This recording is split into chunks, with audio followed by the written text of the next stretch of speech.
Bonjour et bienvenue à cette nouvelle vidéo. Alors aujourd'hui donc bien je vais aborder le troisième module qui explique donc comment créer donc le tableau de bord. Donc ici un tableau de bord d'un service commercial. Je vous l'avais présenté donc je vais essayer ici de le récupérer. Voilà, il est là. Donc ici voilà, donc on avait essayé de ici, je vous l'avais présenté il y a déjà pas mal de temps, et là donc bien, je suis à mon dernier module. Donc nous avons appris lors des deux précédents modules, donc de créer évidemment notre titre. On a appris à créer ici les menus, qui permet ici de réaliser les menus dynamiques. On a réalisé donc ici bien comment insérer le graphique, comment ici mettre sous format widget ces objets. Dans le deuxième module, j'ai expliqué comment ici rendre dynamique le graphique. Voilà, en fonction ici, je compare mes données en cours avec ici l'objectif N, donc c'est-à-dire mon objectif, l'année N-1 et également ici l'année N-2. Voilà, donc j'avais donc ici dans le dernier module donc appris à créer ce graphique dynamique en fonction ici de la liste des roulantes. Donc ce dernier module va montrer ici comment ici représenter bien beaucoup de données. Donc ici je vais y afficher toute la liste de tous mes produits avec ici bien pour chacun de mes commerciaux bien le réaliser et en mettant ici des barres de données, notamment ici pour bien afficher les données à l'intérieur. Voilà, donc ici ce dernier module qui va apprendre à réaliser ça. Alors c'est parti, donc je reviens dans mon fichier qu'on avait créé. Voilà, ici on s'en était arrêté à cette étape-là. Et là donc ici bien on va maintenant faire la dernière partie. Alors la dernière partie donc bien on va aller voir la consigne. Voilà, c'est la partie 3, rendre dynamique le tableau avec les barres de défilement. Donc on va suivre les instructions. Donc la consigne, c'est essayer d'installer ici, voilà, insérer une barre de défilement qu'on va lier ici à une cellule. Donc la barre de défilement, elle va se trouver où? Eh bien, elle va se trouver dans notre onglet développeur. Et dans notre onglet développeur, ici dans le groupe contrôle, on va aller chercher le contrôle barre de défilement. Donc la barre de défilement, c'est celle-ci. Voilà, donc ici, barre de défilement, contrôle de formulaire. Je clique dessus et je la dessine. Donc ici, je vais dessiner ma petite barre. Voilà, on va la dessiner sur la large. Une fois que j'ai ici dessiné ma petite barre, donc il va falloir également la personnaliser et la lier. Donc pour essayer de lier à une cellule, donc on fait un clic droit sur cette barre de défilement et on va dans format de contrôle. Ici donc on part évidemment de 0, la valeur minimale 0, maxi je sais plus, je crois qu'il doit y avoir à peu près 90 produits, donc on va mettre ici 90. On va changer la page tous les 10, donc tous les 10 produits on va essayer de changer et on va lier évidemment cette barre de défilement à une cellule. Et ici donc on va cliquer ici dans cellule liée et on va la lier ici, on avait lié ici pas mal de choses, donc on va la mettre ici par exemple en S2, pourquoi pas. Et je fais OK. Donc ici, qu'est-ce qui va se passer lorsque je vais commencer bien à défiler, donc ici, normalement, là pour l'instant, il n'y a rien. Donc dans mon S2, il n'y a encore aucune donnée. Mais dès que je vais ici, voilà, cliquer sur les boutons pour aller ici accéder à des données, bien automatiquement, voilà, ici je suis à mon enregistrement 7. Voilà, et ainsi de suite. Donc quand je vais ici faire glisser la barre, plus je la glisse vers le bas et plus évidemment ici ça va s'incrémenter. Voilà, donc ici la barre de défilement est créée. Maintenant, donc, on va passer à la suite. Donc ici, ce sera maintenant de créer une zone nommée qui va donc ici récupérer la liste de tous mes produits. Donc, je vous rappelle ici, les listes des produits, c'est ma source.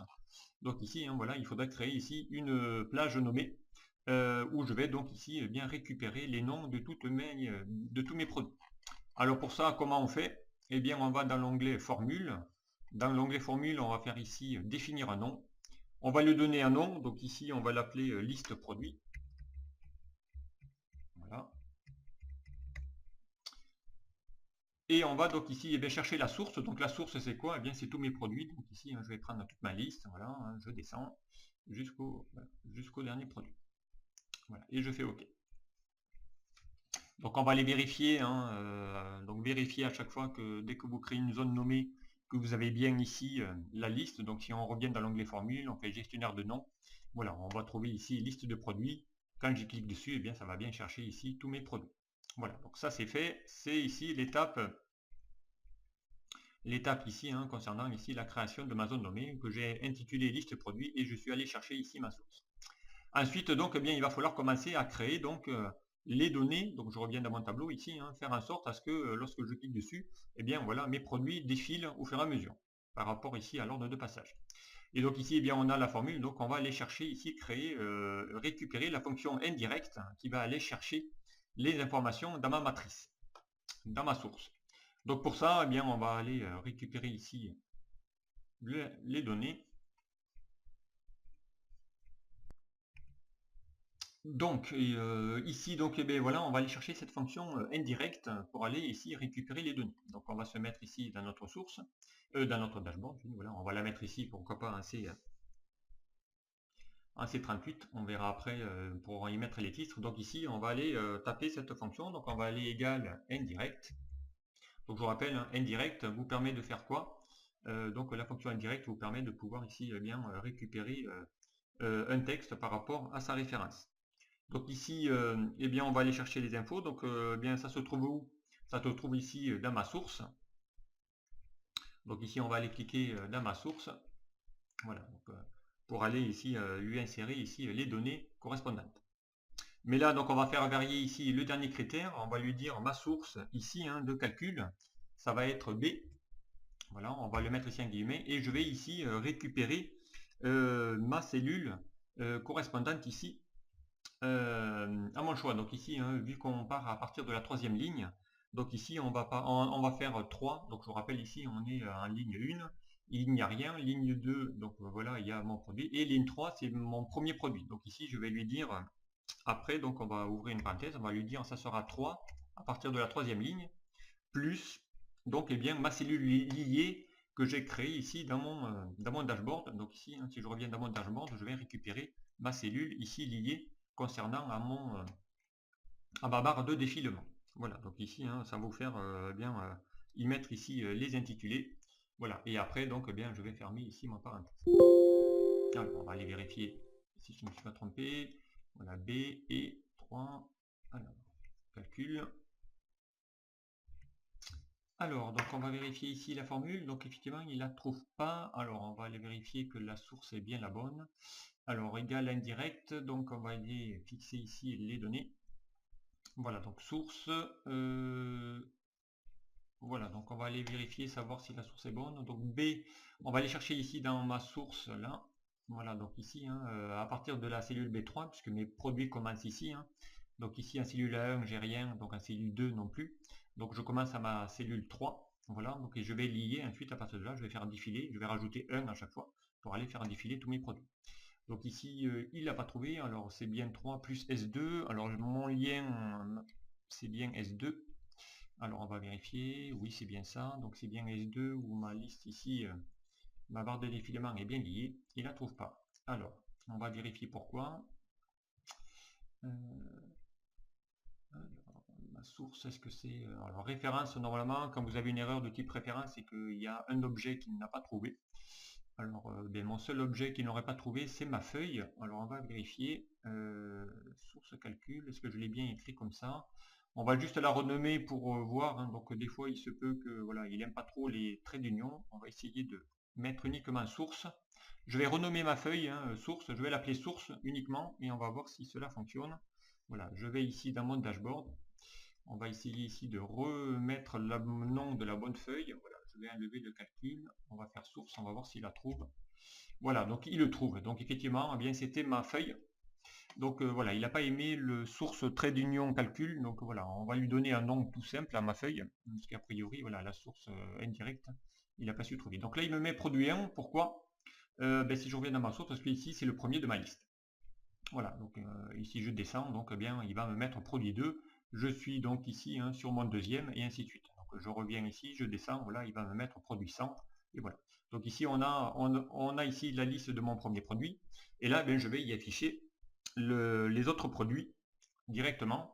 Et donc pour ça, eh bien je vais aller ici récupérer, donc c'est ma consigne ici 2 pour aller ici mettre la formule index. Là on va récupérer une autre formule qui s'appelle index et on va donc cumuler avec equiv qui va chercher ici le reste de mes produits. Alors on va faire ça. Donc on revient ici dans mon dashboard, voilà, et on va taper la formule donc qui va être égale index, voilà, qui va renvoyer donc la valeur d'une cellule à partir ici de l'intersection. Donc ma matrice, donc eh bien c'est ma liste de produits. Donc je vais faire ici F3, je vais chercher ici ma zone de nom que j'ai appelée liste produit. Voilà. Ensuite, donc, eh bien, je vais à partir de là, mon numéro de ligne, je vais le récupérer comment? Eh bien, en utilisant la fonction equiv, qui va renvoyer, elle, la position correspondante. Equiv de quoi? Eh bien, de ma cellule, donc ici C38, donc la cellule précédente. Par rapport à quoi, dans mon tableau de recherche, eh bien, encore une fois, ça sera ma liste de produits, où se trouvent ici tous mes produits. Voilà. Ensuite, donc, eh bien, ici, on va lui mettre correspondance exacte, donc on va récupérer le 0. Voilà. Et on va ici, eh bien, se décaler, donc on va faire un +1 pour pouvoir ici se décaler automatiquement. Voilà, donc on va faire entrée, on va valider. Voilà, ici, il me met bien mon deuxième produit, puisqu'il va aller à chaque fois décaler. Donc ici, si je fais voilà, 3, 4, 5, 6, 7, 8, 9, voilà, 10. Voilà, donc ici, on va essayer de faire ici en sorte que moi, mon étiquette ici, voilà, ne fasse que 10 produits. Donc 1, 2, 3, 4, 5, 6, 7, 8, 9, 10, voilà. Donc on y met 10 produits et là, bien après, vous allez voir, hein, ça va faire défiler ici tous mes produits au fur et à mesure. Voilà, donc ici, hein, je vais pouvoir faire défiler bien toutes mes données ici. Donc ici, ça sera, on va intituler, hein, ici ça sera mes produits. Voilà. Ensuite, donc, bien, on va aller récupérer ici donc le total. Donc le total, si je vais ici dans mon deuxième fichier, voilà, donc ici, donc on a ici récupéré mes produits et on va ici donc y afficher le total correspondant. Donc encore une fois, je vais utiliser eh bien, la fonction indirect qui va me permettre de pouvoir faire la combinaison entre les produits et ici mon total. Donc ici, eh bien, j'avais intitulé mes données totales. Je vous rappelle, hein, lors du premier module, on avait créé des zones de nom pour chacune ici de mes lignes et également chacune de mes colonnes. Donc si je reviens ici dans l'onglet Formule, Gestionnaire de nom, on a ici donc les zones nommées hein, de chacun de mes commerciaux. Donc ici, hein, je vous rappelle, on a ici la donnée de chacun de mes commerciaux. On a ici une étiquette de nom pour chacun de mes produits, donc en correspondant. Et on en a également une pour le total, donc qui me permet ici de récupérer ma colonne totale. Donc ici, si je vais dans total et que je clique, hein, il va bien sélectionner ici ma colonne totale. Voilà. Si je clique ici, par exemple, sur mon produit 100, alors le produit 100, il est peut-être un peu plus haut, là. Je clique ici sur mon produit 100, et bien là, il va automatiquement sélectionner ici mes produits correctement. Voilà, donc on a ici l'information. On va essayer d'aller voir Pierre si ça fonctionne. Voilà, ici, hein, il va bien ici récupérer ma zone de Pierre. Voilà, donc ici on a créé toutes ces zones-là lors du premier module. Donc maintenant, eh bien, c'est là que je vais m'en servir pour faire ici ma recherche. Donc ici, on va lui mettre l'intitulé de de ma colonne. Elle s'appelle total. Et ici, donc, je vais essayer ici d'aller le chercher en faisant la combinaison. Donc on va faire égal, hein, indirect. Encore une fois. Indirect de quoi? Donc bien ici, ça sera quoi? Ça sera la cellule de mon produit. Donc ici que je vais évidemment, si je vais faire glisser ensuite ma plage, donc ma formule, donc je vais figer, donc en mettant ici F4 plusieurs fois. Donc jusqu'en bloquant les colonnes, je bloque les colonnes, voilà. Voilà, je bloque les colonnes mais pas mes lignes. Ensuite, donc, eh bien, je vais fermer ici, hein, et je vais faire ici espace. Je vous rappelle, l'espace, ça vous permet de pouvoir faire l'intersection entre deux plages. Donc ici, hop, je récupère ici ma fonction, donc ici évidemment qui va être indirect aussi, hein. Voilà. Indirect de D37 qui est mon titre, et là pareil, eh bien, je vais faire F4 hein, jusqu'à ce que je bloque. Là par contre je vais débloquer les colonnes pour pouvoir aller ensuite sur la droite, et par contre je bloque mes lignes. Voilà, et ici je ferme ici ma parenthèse.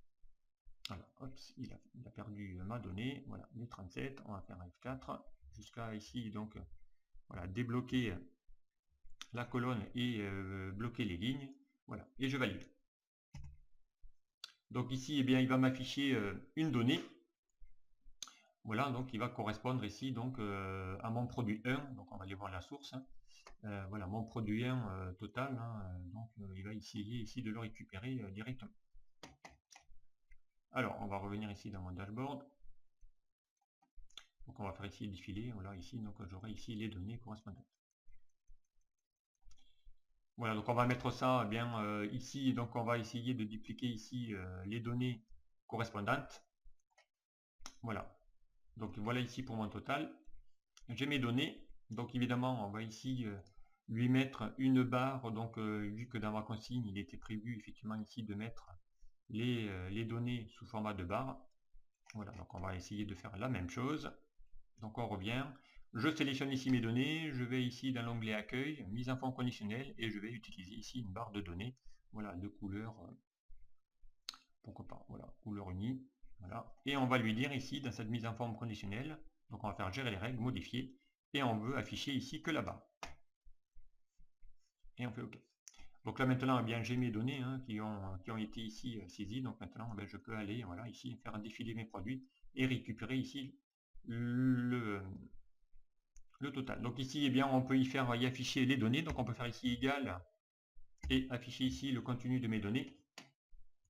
Donc voilà, si c'est de l'euro, voilà, hop, hop, voilà, on va essayer ici d'y afficher les données vers le bas. Donc, pareil. Comme ça, on a ici les données. Je vous rappelle, donc ici, ça va pouvoir ici de faire défiler ici les données. Ensuite, donc, eh bien, après le total, on va y mettre ici mon premier, les chiffres de mes commerciaux. Donc ici, on y a mis eh bien voilà Pierre, donc on va ici mettre Pierre dans la même donnée. Voilà, donc on va faire également la même chose, donc qui va ici récupérer ici ces infos. Donc ça sera Pierre, donc on va aller récupérer ça dans mon intitulé ici, donc on va mettre les infos de Pierre. Donc encore une fois, je vais ici utiliser la fonction indirect pour aller ici récupérer ici cette info là. Donc ici on va faire égal indirect. Indirect de quoi? Donc on va ouvrir la parenthèse, on va récupérer ici mon produit. Là encore une fois, je vais encore bloquer. Donc ici on va faire F3 pour bloquer ici, F4 pour bloquer la première colonne. La colonne n'est pas les lignes, voilà, je ferme. Alors à chaque fois, évidemment, il n'est pas aimé quand je ferme les parenthèses. Alors F4, voilà, je bloque les lignes, voilà, je fais espace. Je vais taper ici indirect. J'ouvre, je vais ici récupérer évidemment le nom de Pierre du commercial, puisque c'est la zone nommée, et je vais encore une fois ici faire F4 pour aller ici débloquer la colonne, mais pas mes lignes. Je ferme la parenthèse, voilà, et je bloque. Donc ici j'ai mes données de Pierre correspondant, donc je vais ici bien descendre dans ma formule, et là je vais faire bien la même chose, donc je vais ici mettre en forme conditionnelle, donc je vais ici récupérer les infos. Voilà, et ici, je vais avoir les données de Pierre. Et je vais faire égal la valeur d'à côté. Voilà, il y en a ici les infos de chacun de mes commerciaux, que je vais mettre également en valeur monétaire. Voilà, donc vous avez compris le principe. Donc maintenant, bien, on va le faire ici pour tous les autres. Donc je vais juste arrêter la macro pour le faire pour les autres commerciaux, et je reviens juste après. Voilà, donc ici, eh bien, je viens de faire ici eh bien, la dernière mise à jour. Donc voilà, donc j'ai refait la même opération. J'ai fait des copier-coller donc pour chacun de mes commerciaux. Voilà, donc maintenant, eh bien, ici, les infos sont faites. Donc on va pouvoir ici mettre pourquoi pas un gras. On va augmenter un petit peu la taille. Voilà. On va mettre également la même chose pour les produits. On va les mettre en gras. Voilà. Voilà, donc ici on a bien les données pour chacun de mes commerciaux avec ici ma liste déroulante qui s'affiche, donc il va pouvoir ici bien me permettre de pouvoir ici faire défiler tous mes produits directement. Donc ici, si je récupère, donc ici j'ai la liste de tous mes produits avec ici les données qui vont s'actualiser. Donc encore une fois, en utilisant uniquement quelques petites fonctions donc indirectes qui vont permettre d'aller ici combiner donc ma ligne du haut avec ici les colonnes. Donc voilà, en donnant ici des plages nommées, puisqu'à chaque fois il va interpréter ici la plage nommée, donc mon C38 correspond ici à mon nom et il va aller chercher les données correspondantes. Et ensuite donc on fait glisser tout ça sur les formules. Voilà, donc ici maintenant bien vous avez compris comment ici réaliser ce type de petit tuto. Ce tableau de bord, donc après il reste un petit peu voilà, personnaliser tout ça, donc on aurait pu ici faire en sorte de mettre les données voilà ici en italique, pourquoi pas. Après à vous de mettre effectivement le choix, c'est vous qui décidez. Voilà, donc on va mettre ici en italique. Voilà, donc ensuite, bien, on peut aller personnaliser, pourquoi pas, on va aller insérer voilà, une petite forme, parce que on voit pas énormément la liste, donc voilà, ma barre de défilement, donc on va essayer ici d'y mettre une petite bordure, pour voir ici que voilà, on va la mettre ici avec un contour un peu plus épais. Voilà, on va la faire reculer et la mettre en arrière-plan. Voilà, comme ça ici on va voir un peu plus facilement ici notre barre de défilement avec ici les flèches. Donc après, eh bien, le tableau de bord il est maintenant finalisé, hein. Il n'y a plus qu'à personnaliser voilà ici les données. Donc ici moi souvent ce que je fais, je vais dans l'onglet affichage, évidemment, je vais ici retirer le quadrillage. Voilà, ici la colonne, eh bien, je n'en ai plus besoin de ma colonne S, donc je peux ici effectivement la masquer, même ici si elle existe, mais ça n'empêche pas ici le fonctionnement ici de mes données.